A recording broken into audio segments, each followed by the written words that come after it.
Hello everyone, आज हम continue करेंगे क्लास 9 का चैप्टर मोशन। फर्स्ट लेक्चर में हमने डिस्टेंस एंड डिस्प्लेसमेंट के बारे में पढ़ लिया था, सेकंड में स्पीड एंड वेलोसिटी। आज हम कंटिन्यू करेंगे एक्सेलरेशन के साथ। चलिए स्टार्ट करते हैं आज का लेक्चर। पहला topic acceleration. Acceleration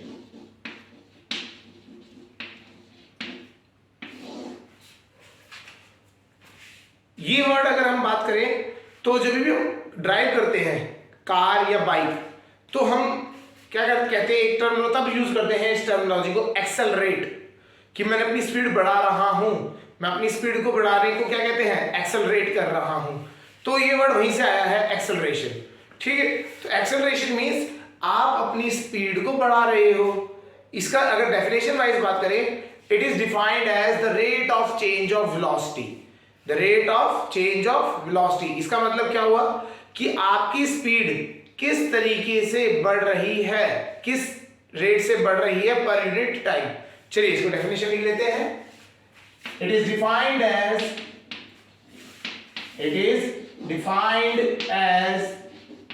the rate of change of velocity per unit time। तो हम क्या बोल रहे हैं कि वेलोसिटी किस रेट से चेंज हो रही है पर यूनिट टाइम। एक यूनिट टाइम में किस तरीके से आपकी वेलोसिटी चेंज हो रही है, उसे हम क्या कहते हैं, एक्सेलरेशन कहते हैं। क्लियर हो गया। चलिए इसको समझते हैं। डिनोटेड बाय, अगर इसका फॉर्मूला लिख देते हैं ए से किसे ए से डिनोट किया जाता है, जनरली ए से डिनोट किया जाता है, और उसका फॉर्मूला क्या हो जाता है, a is equal to change in velocity. Change in velocity मतलब क्या होता है, final velocity minus initial velocity. पहले जो वेलोसिटी थी उसको हम क्या कर देंगे, माइनस कर देंगे फाइनल वेलोसिटी से। ठीक है, final velocity minus initial velocity upon time. कितने टाइम में ये चेंज हुआ है, फाइनल वेलोसिटी में से इनिशियल वेलोसिटी हम माइनस कर देंगे, मतलब इनिशियल वेलोसिटी से क्या हुआ है, फाइनल वेलोसिटी में चेंज हो गया है। ठीक है, कितने टाइम में हुआ ये बताना है। तो ए को हम इस तरह से लिख सकते हैं, फाइनल वेलोसिटी को हमने मान लिया v, क्या मान लिया v, और इनिशियल वेलोसिटी को हमने मान लिया u मान लिया। तो ये नीचे टाइम से डिवाइड कर देंगे तो ये क्या आ जाएगा, आपका एक्सेलरेशन आ जाएगा। समझ आ गया। चलिए, तो ये इंपॉर्टेंट फॉर्मूला है, इसे नोट करके रखना। ठीक है, ये आगे हम पढ़ेंगे भी तो आएगा यूज है ना। चलिए अब हम बात करते हैं, ये तो हमने डेफिनेशन लिख ली, अब आते हैं यूनिट के बारे में, है ना। तो इसकी यूनिट्स क्या है, एसआई यूनिट की बात करते हैं, इंटरनेशनल जो स्टैंडर्ड है उसकी यूनिट पे क्या है, इसकी यूनिट है मीटर पर सेकंड स्क्वायर। मीटर पर सेकंड स्क्वायर कैसे निकलती है, अगर निकालना चाहे तो निकाल सकते हैं। हाँ निकाल सकते हैं। कैसे, आप इधर देखो, एक्सेलरेशन क्या है, वेलोसिटी अपॉन टाइम ही तो है एक टाइप से, वेलोसिटी अपॉन टाइम। वेलोसिटी की यूनिट क्या होती है, मीटर पर सेकंड, और टाइम की यूनिट भी क्या होती है, सेकंड, है ना। तो इसको अगर आप एक साथ लिख देंगे तो मीटर पर सेकंड स्क्वायर, तो एक्सेलरेशन की यूनिट क्या हो जाएगी, मीटर पर सेकंड स्क्वायर। तो इस तरीके से आप क्या कर सकते हैं, एक्सेलरेशन निकाल सकते हैं। चलिए, तो एक्सेलरेशन की यूनिट आ गई हमारी मीटर पर सेकंड स्क्वायर। क्लियर है। और एक important point, it is change in velocity. किसमें है, वेलोसिटी में चेंज है ये। तो वेलोसिटी क्या सी यूनिट होती है, स्केलर होती है या वेक्टर होती है। हमने पढ़ा था speed is a scalar quantity but velocity is a vector quantity. Velocity क्या है, वेक्टर क्वांटिटी है। इसी वजह से जो एक्सेलरेशन है वो क्या है, एक वेक्टर क्वांटिटी है। तो ये दोनों पॉइंट इंपॉर्टेंट है, ऐसा यूनिट क्या है और सेकंड वो एक वेक्टर क्वांटिटी है। तो अगर हम बात करें, acceleration is defined as the rate of change of velocity per unit time, या फॉर्मूले की बात करें तो acceleration is equal to final velocity minus initial velocity upon time. कितना टाइम लिया वो टाइम से डिवाइड कर देंगे। तो ये आपका फॉर्मूला बन गया। अच्छा यूनिट की बात करें तो ऐसा यूनिट होती है इसकी मीटर पर सेकेंड स्क्वायर, और आपकी ये जो है acceleration it is a vector quantity. कैसी क्वांटिटी होती है? वेक्टर क्वांटिटी होती है। समझ आ गया होगा। चलिए अब इसमें भाई देखते हैं किस तरीके से ये जो फॉर्मूला है इस पे क्वेश्चन किस तरीके से होते हैं। एक दो क्वेश्चन देख लेते हैं, समझ आ जाएगा। ठीक है,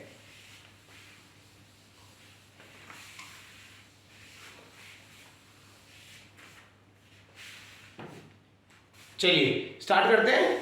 क्या बोला क्वेश्चन में, देखते हैं।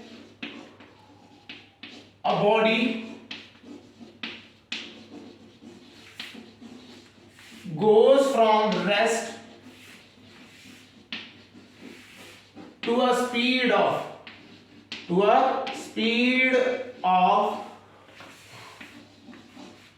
72 kilometre per our, 72 kilometre per our in 8 seconds, 8 seconds.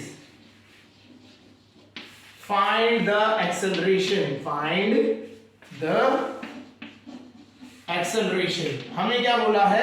Acceleration निकालना है अगर एक कोई भी बॉडी है, ठीक है, वो क्या है, रेस्ट से स्टार्ट करती है। ठीक है, तो सॉल्यूशन देखते हैं कैसे करेंगे इसका। बॉडी कहां से स्टार्ट हो रही है? रेस्ट से। जब रेस्ट से कोई भी बॉडी स्टार्ट होती है तो उसकी इनिशियल स्पीड कितनी होती है? 0 होती है। कितनी होती है? 0। तो u कितना है? 0। यहां समझ आ गया। फाइनल स्पीड की बात करें तो final speed v is equal to कितना हो जाएगा? वो बोल रहा है 72 kilometre per our, 72 kilometre per our. तो फाइनल स्पीड हमारी हो गई 72 किलोमीटर पर आवर। टाइम कितना लिया? 8 सेकंड्स में। कितने में? 8 सेकंड्स में। ठीक है, तो अब हम देखते हैं कैसे इसको सॉल्व करेंगे। ठीक है, अब आते हैं सबसे पहले यूनिट्स पे। किस पे आएंगे? यूनिट्स पे आएंगे। तो देखिए यूनिट इसकी ना जनरली मीटर पर सेकंड स्क्वायर ली जाती है। क्या ली जाती है? मीटर पर सेकंड स्क्वायर। तो ये जो स्पीड दे रखी है हमें, इसको भी किसमें कन्वर्ट करना पड़ेगा? मीटर पर सेकंड में ही कन्वर्ट करना पड़ेगा। चलिए, तो मीटर पर सेकंड करना तो हमने सिखाया ही था। तो मीटर पर सेकंड करने के लिए क्या करेंगे? 5/18 से मल्टीप्लाई कर देंगे, हाँ या ना? ठीक है, तो 18 4 जा 72। तो लॉस्ट, फाइनल लॉस्ट ये आ गई आपकी 4 5 20 मीटर पर सेकंड। कितने आ गई? 20 मीटर पर सेकंड। क्लियर? चलिए अब हम एक्सेलरेशन निकाल लेते हैं। फॉर्मूला लगाएंगे, acceleration is equal to final speed minus initial speed upon time. तो फाइनल स्पीड 20 तक पहुंच गया, इनिशियल स्पीड 0 और टाइम कितना लिया? 8 सेकंड, हाँ है ना? 8 हो गया। चलिए सॉल्व करते हैं। तो ये आया 20/8, 10/4 और आप करेंगे तो इसका आ जाएगा 2.5। ठीक है, ज्यादा नहीं करते, 2.5 मीटर पर सेकंड स्क्वायर। तो आपका आंसर कितना आ गया? 2.5 मीटर पर सेकंड स्क्वायर। ठीक है, यहां तक कोई डाउट? कैसे आया है समझ आ गया? सिंपल है, आपको इनिशियल स्पीड निकालनी है, फाइनल स्पीड निकालनी है और टाइम पता होना चाहिए। 3 चीजें पता होनी चाहिए। फॉर्मूले में रखेंगे acceleration is equal to final speed minus initial speed upon time. ये आपका क्वेश्चन सॉल्व हो जाएगा। क्लियर है? एक और क्वेश्चन करते हैं एक्सेलरेशन निकालने के रिलेटेड। ठीक है,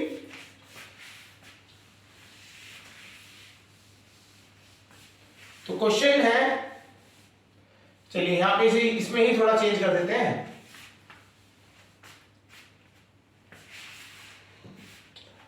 बॉडी गोज फ्रॉम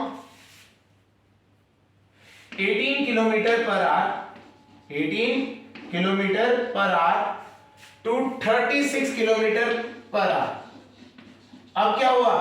वो पहले 18 किलोमीटर पर आवर की स्पीड पे चल रहा था, फाइनली वो कितने पे चलने लगा? 36 kilometre per our.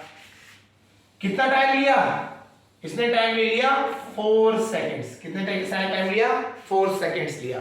Find the acceleration. Concept वही है जो अभी हमने किया था। पॉज करें, सॉल्व करें। ठीक है, चलिए फिर इसके बाद आगे का सॉल्यूशन हम कर देते हैं। ठीक है, चलिए, हाँ, स्पीड क्या है, इनिशियल स्पीड 18, तो u कितना हो गया 18। इसको हमें किस में कन्वर्ट करना है, किलोमीटर पर आवर से किस में कन्वर्ट करना पड़ेगा, मीटर पर सेकंड में। तो मल्टीप्लाई में 5/18, 5/18 से मल्टीप्लाई करेंगे तो कितना आ गया 5 मीटर पर सेकंड। तो इनिशियल स्पीड है 5 मीटर पर सेकंड। क्लियर है। फाइनल स्पीड पे आते हैं, फाइनल स्पीड पे आएंगे। फाइनल स्पीड क्या है 36 किलोमीटर पर आवर। तो 36 किलोमीटर को भी किसमें कन्वर्ट करेंगे, मीटर पर सेकंड। तो 5/8 से करेंगे डिवाइड, मतलब 5/8 से मल्टीप्लाई, तो कितना होगा 18 to 36, तो ये आ गया 10 मीटर पर सेकंड। तो आपकी स्पीड चेंज कहां से हुई, 5 मीटर पर सेकंड से 10 मीटर पर सेकंड की स्पीड में चेंज हो गए, हाँ या ना। कितना टाइम में हुए, 4 सेकंड में। तो टाइम हमें दे रखा है 4 सेकंड।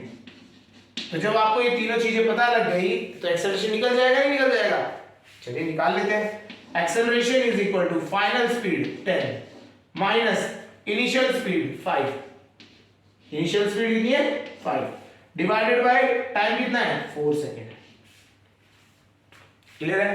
तो सॉल्व करेंगे, 10 माइनस 5 5, 5/4 करेंगे 1.25 मीटर पर सेकंड स्क्वायर।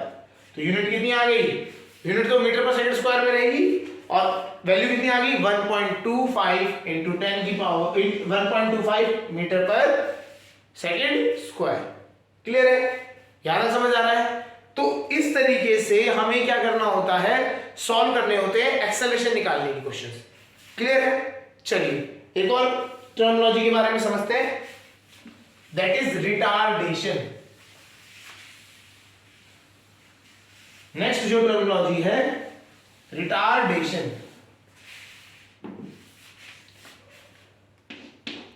नेक्स्ट टर्मिनोलॉजी लिखते हैं रिटार्डेशन।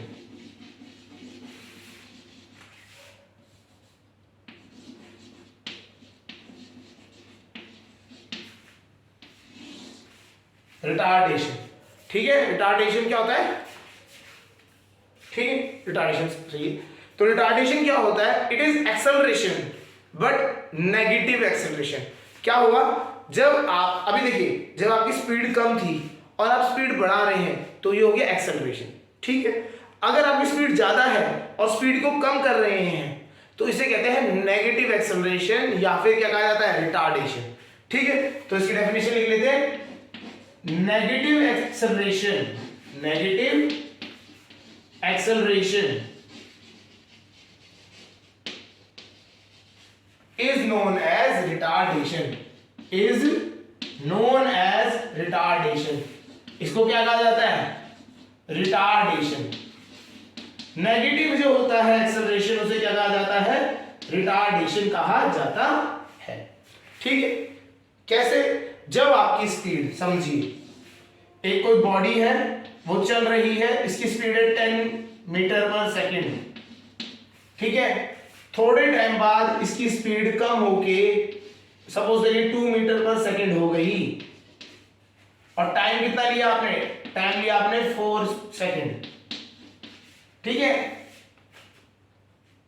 चल रही थी 10 मीटर पर सेकंड की स्पीड से, फिर बाद में 2 मीटर पर सेकंड की स्पीड में आ गई, कितने में 4 सेकंड में, ठीक है ना। तो जब स्पीड कम होती है तो हम उसे एक और नाम से जानते हैं, जब कब होती है स्पीड कम, ब्रेकिंग के टाइम पे। कब होता है, ब्रेक जब लगाते हैं ना, जब आप ब्रेक लगाते हो तभी तो कम होती है स्पीड। तो यहाँ पे ब्रेकिंग भी हो रही है साथ साथ, ठीक है, ये समझते हैं।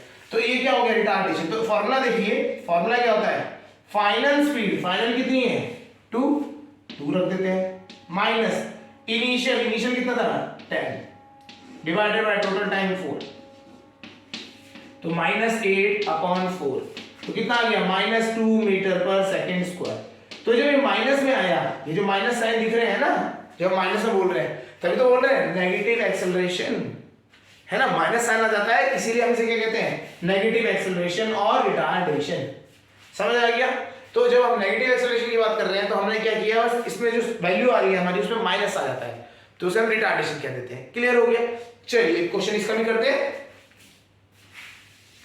साथ साथ क्वेश्चन में करने में ना आपको क्लियर होता रहता है कि आपको कैसे क्वेश्चंस को फेस करना है। ठीक है, तो इसी वजह से हम क्या करते हैं, साथ साथ क्वेश्चंस भी कराते रहते हैं। क्लियर? चलिए इस क्वेश्चंस करते हैं। A car applies brake, a car applies brakes at a speed of, उस टाइम पे स्पीड कितनी थी उसकी, स्पीड ऑफ,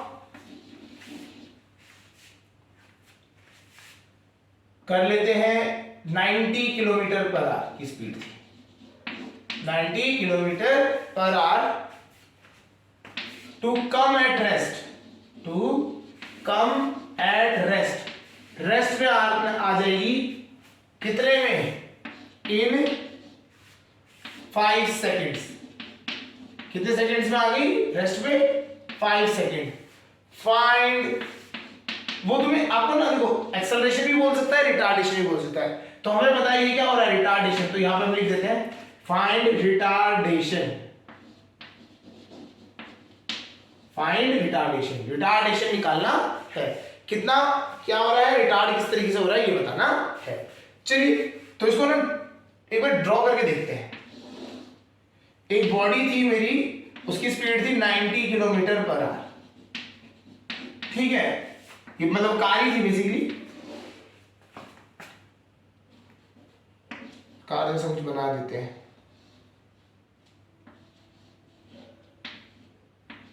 ठीक है, ये कार है, ये 90 किलोमीटर पर आवर की स्पीड से चल रही थी, और यहां पे आपने क्या किया, ब्रेक मारे,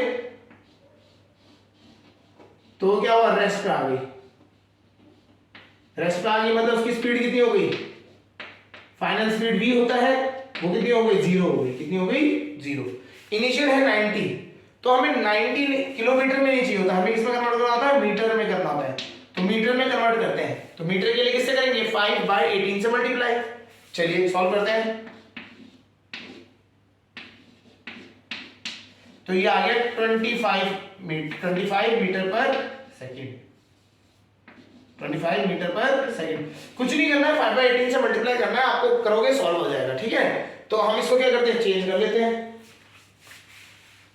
ठीक, 9 किलोमीटर पर आवर में ना लिखिए, हम सीधा लिख देते हैं 25 metre per second, 25 metre per second. Final 0 है तो 0 किलोमीटर में लिख लो या 0 मीटर पर सेकेंड में, सेम ही रहता है, ठीक है। टाइम कितना लगा, 5 सेकेंड, तो टाइम आया हमारे पास 5 सेकेंड। तो हमने क्या किया, बहुत तेजी से ब्रेक मारे हैं, है ना, ये रुक गया। चलिए तो हम क्या करते हैं, निकाल लेते हैं, इसको सॉल्व करते हैं। Acceleration, acceleration is equal to final speed, final speed कितनी थी, 0 minus initial speed 25 divided by time, time कितना था 5, ठीक है। अच्छा हमें रिटार्डेशन चाहिए, रिटार्डेशन मतलब हमें खाली मैग्नीट्यूड चाहिए उसका ना, हमें पता है माइनस में आएगा, तो कोई नहीं, माइनस में आने दो, सॉल्व करते हैं। माइनस 25/5, तो ये आ गया माइनस का 5 metre per second square, 5 metre per second square, minus का, ये क्या है, माइनस का है, तो माइनस का होने का मतलब क्या है, रिटार्डेशन है। तो हमारा जो आंसर होगा, आंसर विल बी, रिटार्डेशन है तो हमें पता है खाली मैग्नीट्यूड लिखना है, 5 मीटर पर सेकेंड स्क्वायर, कितना हो गया, 5 metre per second square. Clear है, कोई डाउट, चलिए, है ना, आइए अब एक नेक्स्ट टर्मिनोलॉजी पढ़ते हैं, एक्सेलरेशन के रिलेटेड ही है, इसको समझते हैं थोड़ा सा क्या होता है। एक टर्मिनोलॉजी आपको पढ़ने को मिलेगी, that is acceleration due to gravity, acceleration due to gravity, है तो ये एक्सेलरेशन ही, ठीक है, लेकिन ये क्या है, ड्यू टू ग्रेविटी। ग्रेविटी क्या होता है, जब हम अर्थ पे खड़े हैं तो अर्थ हमें खींच रहा है अपनी तरफ से, मतलब हम जंप करेंगे तो हम वापस क्या होंगे, अर्थ वापस हम जमीन पे आएंगे, नहीं आएंगे, क्यों आएंगे, बिकॉज हम पे अर्थ क्या कर रही है, फोर्स लगा रही है, वो फोर्स से हमें खींच रही है अपनी तरफ, ठीक है। तो जब भी हम ऊपर से कूदते हैं या फिर कहीं हाइट से जंप करते हैं तो हमें क्या, हम अर्थ की तरफ खींचे चले जाते हैं। तो जो फोर्स है, जो फोर्स हम पे लग रहा है खींचने का, उसे कहते हैं ग्रेविटेशनल फोर्स, ठीक है। ग्रेविटेशनल फोर्स की वजह से हम खींचते हुए चले आ रहे हैं, और इसी ग्रेविटेशनल फोर्स की वजह से जो हम क्या कहते हैं, हमारी बॉडी एक्सेलरेशन पे आ जाती है, ठीक है। तो उस एक्सेलरेशन को क्या कहा जाता है? Acceleration due to gravity. ये जो प्लैनेट प्लैनेट जिस एक्सेलरेशन से बॉडी को अपनी तरफ खींचता है उसे क्या कहते हैं? Acceleration due to gravity. तो इसको डिनोट किससे किया जाता है? जी से, स्मॉल जी से डिनोट किया जाता है। तो लिख देते हैं द एक्सेलरेशन, इसकी डेफिनेशन क्या होती है समझ लेते हैं। Acceleration by which a body moves toward the planet। ये प्लैनेट की वजह से, हर एक प्लैनेट के हिसाब से होता है। देखिए अर्थ एक प्लैनेट है तो अर्थ में जी की वैल्यू कुछ और होगी, ठीक है। मून में अलग होगी, जुपिटर अलग होगी, ठीक है, सैटर्न अलग होगी। तो हर एक प्लैनेट या फिर हम जो सेलेस्टियल बॉडीज होगी, हर एक की एक्सेलरेशन ड्यू टू ग्रेविटी की वैल्यू क्या होगी? अलग अलग होगी। समझ आ गया? तो हम यहाँ लिख रहे थे acceleration by which a body moves toward the planet is known as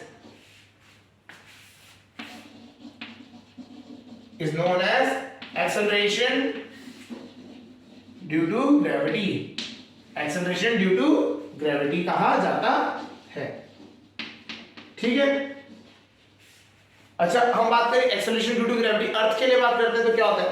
for earth, हम बात करें अर्थ के लिए, तो अर्थ के लिए जी की वैल्यू क्या होती है? g is equal to 9.8 metre per second square. क्या लिया जाता है? 9.8 metre per second square. But ये वैल्यू फिक्स नहीं है, ये लोकेशन टू लोकेशन वेरी करती है। अगर हम अर्थ में अलग अलग जगह जाएंगे तो अलग अलग वैल्यूज हो जाती है। क्लियर है? तो g की वैल्यू आपको याद होनी चाहिए, acceleration due to gravity by earth. Earth के लिए अगर हम बात करें तो it is equal to 9.8 metre per second square. समझ आ रहा होगा, ठीक है। तो इसे कहते हैं एक्सेलरेशन ड्यू टू ग्रेविटी। तो अगर कभी भी आप एक बॉडी को ड्रॉप करेंगे या फिर थ्रो करेंगे ऊपर को, दोनों चीज में, जब आप इसको ड्रॉप करेंगे, कोई ड्रॉप हो रही चीज गिर रही है उसमें, या फिर आप उसको थ्रो कर रहे हो ऊपर को, तो दोनों केसेस में एक्सेलरेशन ड्यू टू ग्रेविटी की वैल्यू कितनी लेनी है? आपको 9.8 लेनी है। समझ आ गया? इसमें क्या है, आपको ये जो है वैल्यू आपको दी जाए, मतलब जरूरी नहीं है दी जाए, कभी कभी इसकी वैल्यू दी भी जाती है। आपको बोला जाता है कि जी की वैल्यू 9.8 रख लो, या जी की वैल्यू 10 रखने के लिए भी बोल सकते हैं, क्योंकि बहुत क्लोज है 10 के, तो 10 भी रखने के लिए बोल सकते हैं। तो आपको जब भी वैल्यू रखनी है जी की, तो जो अगर क्वेश्चन में दिया है तो 9.8 या 10 रखनी है, नहीं तो खुद से 9.8 रख देनी है। ये आपको अपने आप पता होना चाहिए, ठीक है। चलिए क्वेश्चन देखते हैं क्या होता है।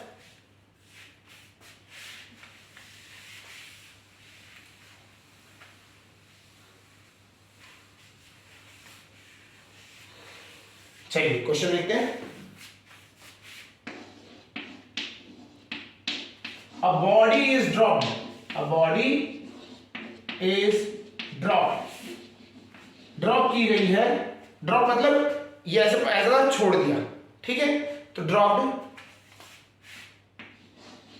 From a height,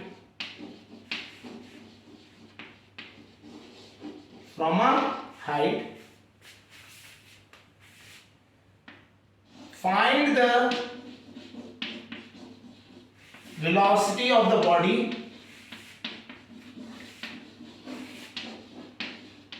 after 2 seconds। After 2 second, 2 second बाद उसकी स्पीड क्या होगी ये आपको बतानी है। कंसीडरिंग कि वो किसी चीज से टकराई नहीं है, मतलब आपने छोड़ा 2 सेकेंड तक वो ट्रैवल कर रही है नीचे को, तो आपको बताना है कि वो क्या स्पीड पे, किस स्पीड पे होगी, ठीक है ना। यहाँ पे t इक्वल टू 0 रहा था, यहाँ पे t इक्वल टू 2 सेकेंड पे बताना है, ठीक है। तो इनिशियल स्पीड जब हम ड्रॉप करते हैं, जब हम किसी को ड्रॉप करते हैं या छोड़ते हैं, तो ये क्या होता है, इनिशियल रुका हुआ होता है, रेस्ट पे होता है। तो आप जब छोड़ोगे तो इनिशियल स्पीड कितनी है? 0। Initial speed 0। फाइनल स्पीड हमें निकालनी है, ठीक है। अच्छा ये क्या है, अब यहाँ पे हमें ना देखो, आपको कहीं पे भी एक्सेलरेशन नहीं दे रखा ना, तो आपको एक्सेलरेशन अपने आप ही लिखना है यहाँ। तो एक्सेलरेशन जी की वैल्यू कितनी होती है? 9.8 मीटर पर सेकेंड स्क्वायर, हाँ या ना, ठीक है। अच्छा अब यहाँ पे ध्यान देना है, स्पीड बढ़ रही है घटेगी, अगर आप देखोगे बढ़ेगी या घटेगी, बढ़ेगी। क्यों? पहले वो रेस्ट पे थी, हम देखते हैं रेस्ट पे है वो, तो जब छोड़ते हैं तो वो क्या होता है, तेज हो जाती है ना, तो तेज है, ठीक है, तो इसकी स्पीड क्या बढ़ेगी, तो ये जी की वैल्यू हमें क्या लेनी है, पॉजिटिव लेनी है। क्या लेनी है?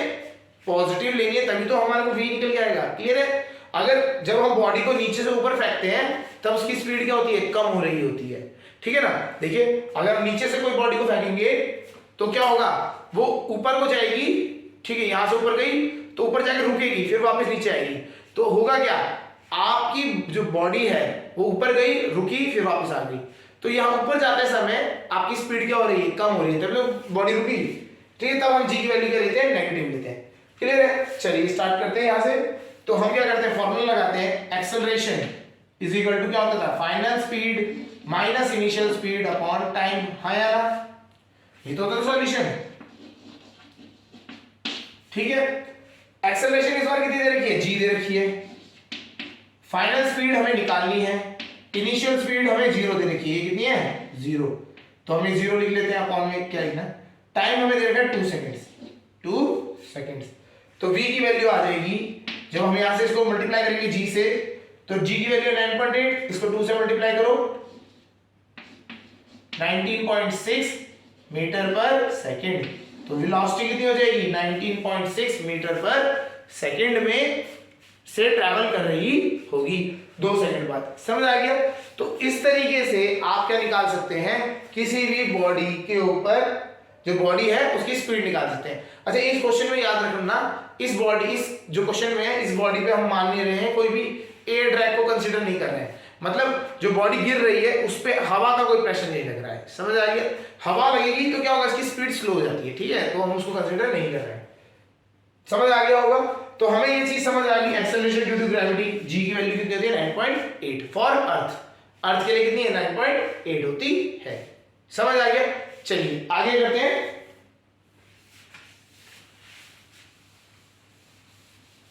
नेक्स्ट टर्मिनोलॉजी के ऊपर आते हैं।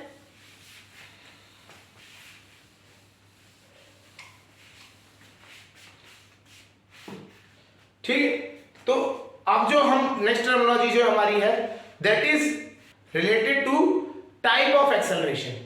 ठीक है, तो एक्सेलरेशन के टाइप पे है, एक्सेलरेशन के टाइप्स हम पढ़ रहे हैं। तो एक्सेलरेशन कितने टाइप के होते हैं, 2 टाइप के एक्सेलरेशन होते हैं। एक्सेलरेशन को हम कितने में डिवाइड कर सकते हैं, 2 टाइप के होते हैं। वन इज यूनिफॉर्म एक्सेलरेशन, क्या हो गया, यूनिफॉर्म एक्सेलरेशन, ठीक है।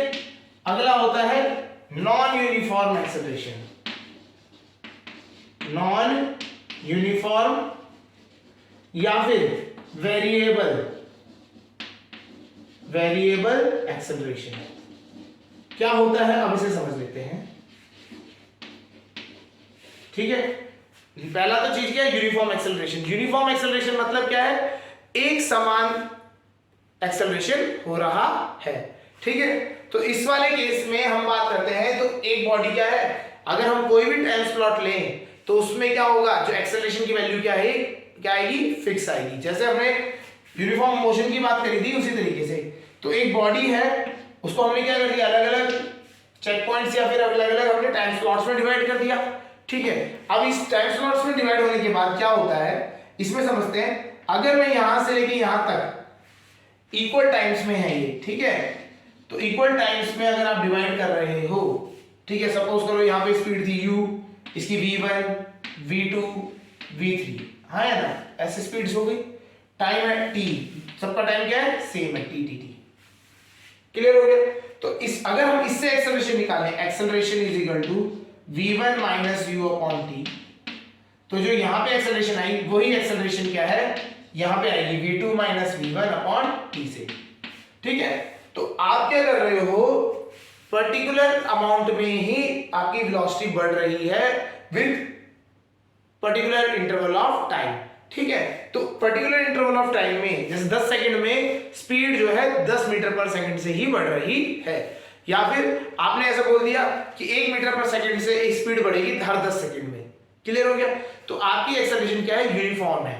इट इज इंक्रीजिंग, ठीक है ना, एट अ कांस्टेंट, मतलब अगर देखो एक्सेलरेशन तो वही रह रहा है, एक्सेलरेशन तो फिक्स है हर जगह पे, बट जो वेलोसिटी है वो इस तरीके से इंक्रीज हो रही है कि जो पर्टिकुलर टाइम में है, जब 1 सेकंड या 10 सेकंड आपने डिसाइड कर लिया तो 10 सेकंड में 1 मीटर पर सेकंड का स्पीड इंक्रीज हो रहा है, फिर अगले जो 10 सेकंड है उसमें फिर 1 मीटर पर सेकंड का स्पीड इंक्रीज हो रहा है, ऐसे कर करके 1 मीटर पर सेकंड का स्पीड इंक्रीज हो रहा होगा। तो इस तरह के एक्सेलरेशन को कहते हैं यूनिफॉर्म एक्सेलरेशन। क्लियर हो गया।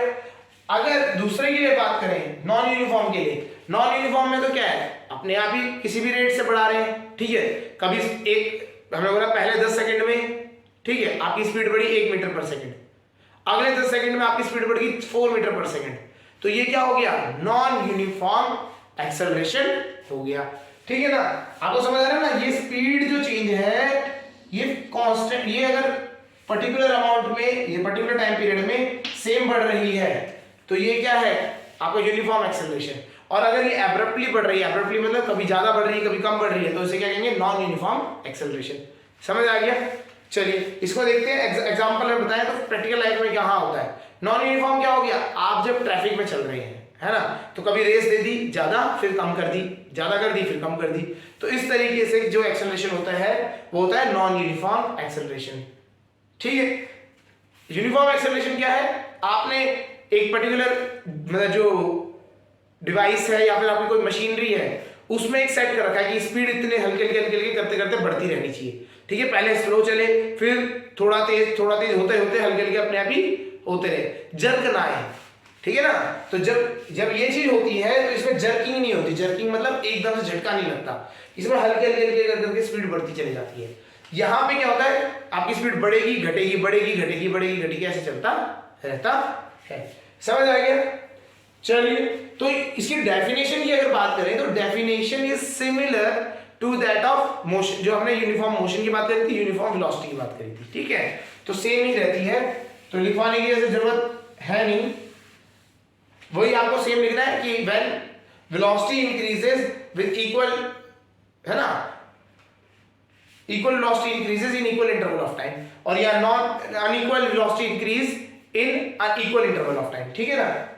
तो यहां पे अगर जस्ट एक लिख देते हैं, unequal velocity increase in equal interval of time, equal interval of time, ठीक है। और यहां पे क्या है, equal velocity increase in equal interval of time, in equal interval of time, ठीक है। तो इससे भी हम आप डेफिनेशन लिख सकते हो, डेफिनेशन यही है, वैसे इसको थोड़ा सा और वर्डिंग्स बढ़ा सकते हो। क्लियर हो गया। तो इस तरीके से हमारे पास जो एक्सेलरेशन का टॉपिक था, तो एक्सेलरेशन में हमने सब पढ़ा, एक्सेलरेशन के बारे में पढ़ा, फिर उसकी यूनिट्स, उसकी वो कैसा वेक्टर क्वांटिटी है ना, तो उसके बारे में पढ़ लिया, क्वेश्चंस देख लिए उसके ऊपर, फिर रिटार्डेशन क्या होता है वो पढ़ लिया, नेगेटिव एक्सेलरेशन जिसे हम कहते हैं, एक्सेलरेशन ड्यू टू ग्रेविटी पढ़ लिया, and then uniform acceleration and non uniform acceleration के बारे में हमने पढ़ लिया, ठीक है। तो अब यहाँ पे एक्सेलरेशन का टॉपिक इतना ही है, आज के लिए इतना ही करते हैं। नेक्स्ट जो लेक्चर्स है it will be about graphical representation of motion. अगर हम बात करें मोशन को किस तरीके से ग्राफ में रिप्रेजेंट करते हैं, तब हम पढ़ेंगे distance time graph, velocity time graph, acceleration time graph, ये सारे टाइम ग्राफ्स हम पढ़ेंगे, ठीक है। चलिए आज के लिए इतना ही। ओके।